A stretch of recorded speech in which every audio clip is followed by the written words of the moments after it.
A shift to remote work during the COVID-19 pandemic emptied out offices across the U.S., but companies are now bringing their workers back. However, the real estate market for offices is in a whole different place than it was before the pandemic. So to break this down, we want to bring in Cory Schouten. He's the editor-in-chief of Crain's New York Business, and he joins me now. Thanks for joining us. So let's start with just what happened to the commercial office retail space during the pandemic? Because I presume some companies had leases they couldn't break. Others, maybe their leases came up and they thought, do I need all this space? Absolutely, absolutely. It was a tough period for all sectors of real estate. Of course, the others bounced back. We've got residential has come back. Distribution has bounced back. People are still ordering things online. But the category of office has really been a struggle. And so tenants have the upper hand still there, as leasing rates have remained relatively high because as you mentioned, a lot of companies couldn't get out of existing leases, but occupancy is still really low.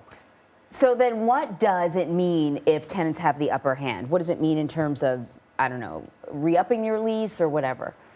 It means that they can negotiate a little more. They have a little more of a leg to stand on with the landlords that they didn't have before. They can ask for more flexible terms. They can ask for upgrades to their office space. They can ask for, in many cases, a little bit lower rent. One thing I would caveat, which is always true of real estate, pandemic or not, is location, location, location. It's very specific to where the offices are located. Some areas are actually thriving. Others are pretty grim. Well, I'm seeing what's happening in our own office space and how, we're going back to hybrid, which means that people come in some days out of the week, but not all of the week. And so they're figuring out creative ways to use the space. Are you seeing that across the board with businesses? Yeah, absolutely, absolutely. I think that we can also look to malls, shopping malls. Remember those giant shopping malls? Yeah, they've struggled to get people in. They've struggled. And the anchor stores are not the draw that they were anymore. And there was a captive audience for shopping malls. Right.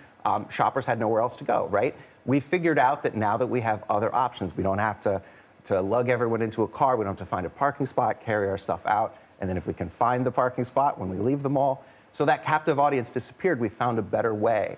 So I suspect if we look toward office space, those owners are going to have to look at the users and find out the best things that the users are looking for. How do we provide more amenities? How is there more convenience? How is it closer to your home, potentially? And also, how do you collaborate better with your colleagues?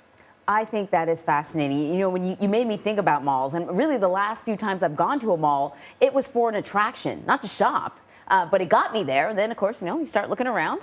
So maybe there are ways to make it more attractive to come into the office. Very true. Cory, thank you very much. It's my pleasure.